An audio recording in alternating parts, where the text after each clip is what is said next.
Bueno, ante todo, muy buenos días. Muchísimas gracias por la oportunidad de presentar este trabajo y bueno, estoy muy contenta por ello.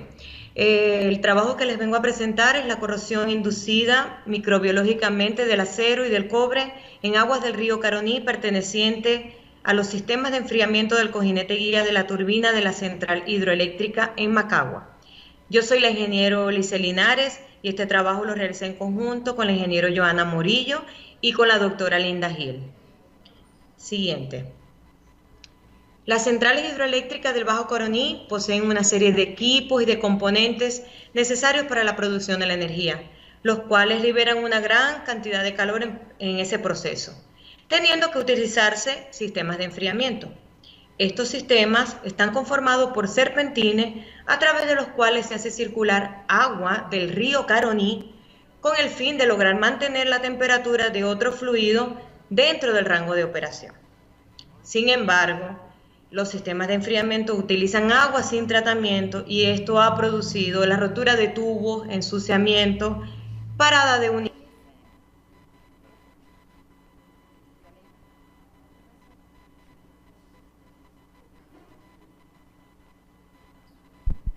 ¿Aló? Lice, ¿me oyes?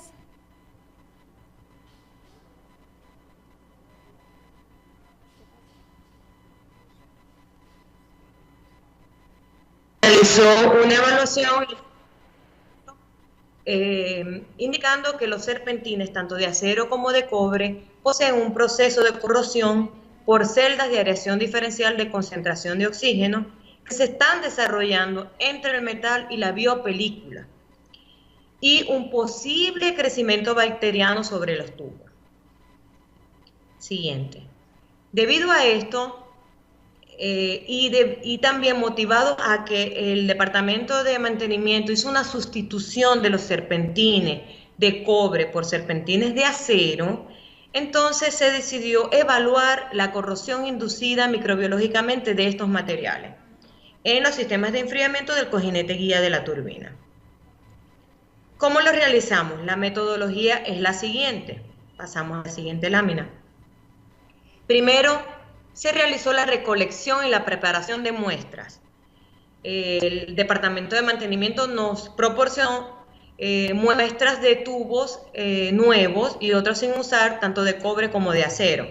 En las figuras que ven, las dos últimas figuras, ese es el sistema de enfriamiento, donde el aceite se encuentra en una cuba y pasan tuberías, que es por donde el agua está corriendo para mantener las temperaturas adecuadas. ¿Me escucha? Sí, la oímos. Continúe. Ok, seguimos.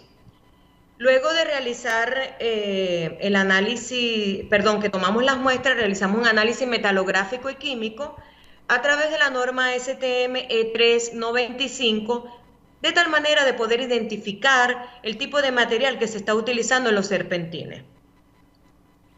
Siguiente. También se determinó la velocidad de corrosión por pérdida. Para ello se construyeron o se prepararon cupones de material tanto de acero como de cobre. Estos cupones los ven en la imagen que está en el lado derecho. Estos cupones tienen unas dimensiones de 2 por 3 centímetros, con un espesor para el acero de 2 milímetros y del cobre de 1.5 milímetros. Los cupones se colocaron a la salida, en la tubería de salida del sistema de enfriamiento, de tal manera de tratar de obtener más o menos el comportamiento que ocurre allí. La velocidad de corrosión viene dada por la ecuación que está resaltada en amarillo, donde toma en cuenta la pérdida de masa, el área de superficie expuesta, el tiempo de exposición. Estuvo 4 meses estos cupones en las tuberías y la densidad del metal, de cada uno de los metales. Siguiente. También se determinó la velocidad de corrosión de acuerdo al comportamiento electroquímico. Aquí aplicamos dos técnicas, la técnica de resistencia a la polarización y de polarización cíclica. Para ello se construyó una celda electroquímica y también los electrodos de trabajo que eran de las tuberías, tanto de acero como de cobre, que se encuentra en la imagen inferior. La celda electroquímica corresponde a la imagen que está en la parte superior. Utilizamos un contraelectrodo, de grafito, el electrodo de referencia de calomelano, y utilizamos como medio electrolítico el agua del río Caroní. Lo tomamos directamente del sistema de enfriamiento.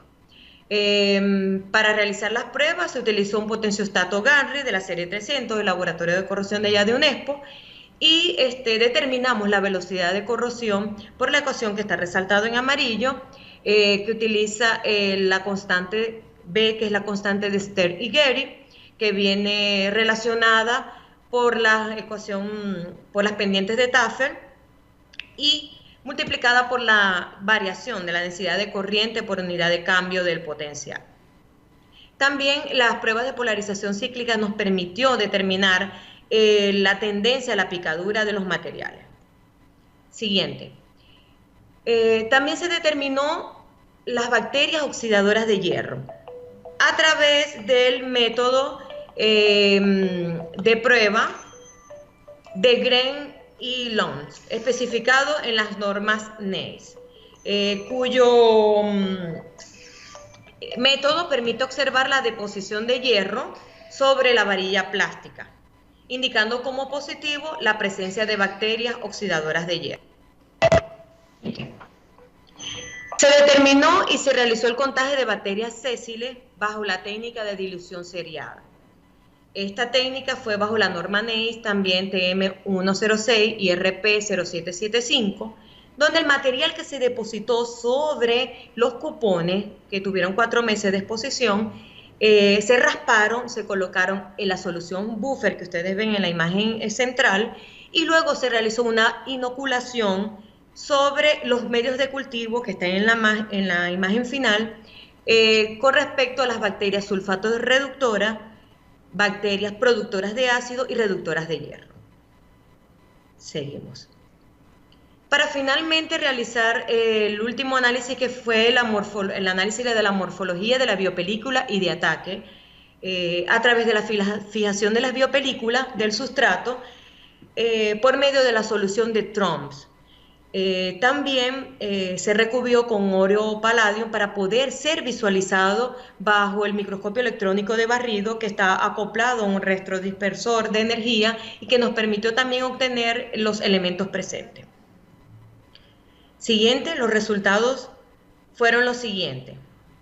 En cuanto al análisis metalográfico y análisis químico, nos dijo que tenemos un acero IC 1013 con alto contenido de manganeso y de silicio. En cuanto al análisis de cobre, tenemos un material GIS H3300 grado C 1020 con un porcentaje de pureza de 99,96. Siguiente.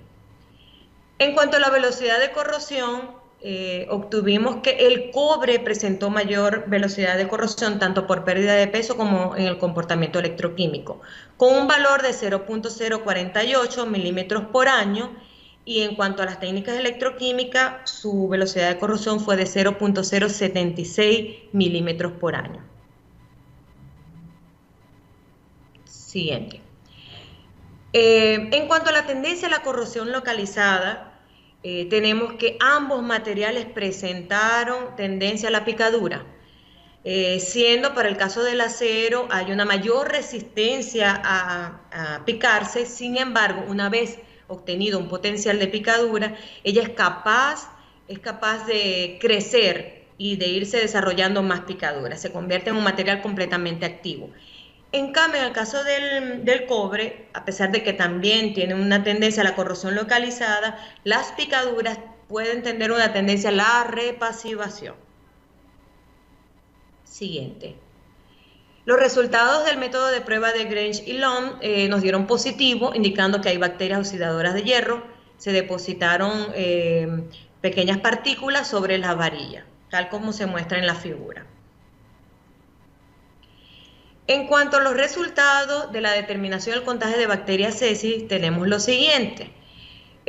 Nos dio positivo un vial de sulfato reductora, de bacterias sulfato reductora, indicando la interpretación del resultado, que es el cuadro, la segunda tabla, nos dice que un vial positivo son 10 bacterias por mililitro. En el caso de las productoras de ácido, dieron 2 viales positivos tanto para el acero como para las del cobre, indicando en la interpretación del resultado que tenemos 100 bacterias por mililitro. Y finalmente las reductoras de hierro dieron 4 viales positivos para en el sustrato acero. Si ubicamos la interpretación del resultado, nos indica que tenemos 10.000 bacterias por mililitro. Siguiente. Aquí presentamos la morfología de las biopelículas y los productos de corrosión. En la imagen inicial, en la primera imagen, tenemos al lado derecho, tenemos que esta es la biopelícula que se está presentando sobre el acero y que forma un exopolímero bastante denso. En la figura central tenemos la morfología de las bacterias que encontramos allí, de forma filamentosa y también de forma redondeada, como se presenta en la última figura. También vemos que se concentran como en forma de racimo, si lo ven en la imagen central. En cuanto al análisis elemental, observamos que hay alto contenido de hierro, de oxígeno y de carbono. Siguiente. En cuanto a la morfología de las biopelículas para el cobre, observamos en la imagen central que la biopelícula es bastante densa, incluso mayor que la que conseguimos en el acero. La morfología de las bacterias, que es la primera imagen, obtenemos que hay como formas de palillitos muy delgaditos y también formas redondeadas con respecto a la morfología de las bacterias. Y finalmente, en la última imagen podemos observar, incluso relacionándolo con la última tabla, donde correspondiente a la figura número 3, es que hay un alto contenido de grupos carboxilo. Esto normalmente se genera por la presencia de estas bacterias productoras ácidas, donde tenemos un alto contenido de carbono, de oxígeno y de cobre. Finalmente observamos cómo una vez limpiados y decapados los cupones, la morfología de ataque es la de picadura. Diminutas picaduras para el cobre, si la observan en su imagen derecha, y en la imagen izquierda tenemos que las picaduras en el acero son de gran profundidad y de gran tamaño. Entonces los mecanismos de corrosión, en la siguiente lámina, tenemos que para el acero viene gobernada por la existencia o la presencia de bacterias tanto oxidadoras de hierro como las bacterias reductoras de hierro, donde el ion ferroso pasa a ion férrico y de ion férrico a ion ferroso, al igual que también la presencia de manganeso. Es importante mencionarles que esto se convierte en un círculo porque tenemos las dos tipos de bacterias, tanto oxidadoras como reductoras. Es como que permanecen allí constantemente.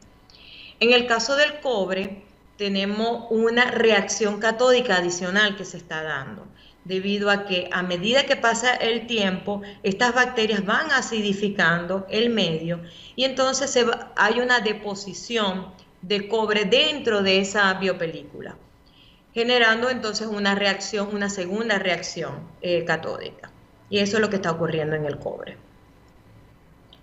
Siguiente en las conclusiones, y me voy a ir a la última porque sé que el tiempo es corto, y resume todo lo que hemos visto aquí, y es que los mecanismos bacterianos han generado múltiples picaduras tanto en el acero como en el cobre, indicando que ambos materiales sumergidos en aguas del río Caroní son totalmente vulnerables a los procesos de corrosión inducidos microbiológicamente, trayendo como consecuencia la reducción del 50% del coeficiente térmico de transferencia de los intercambiadores, ruptura de los tubos y las fallas de las unidades de generación.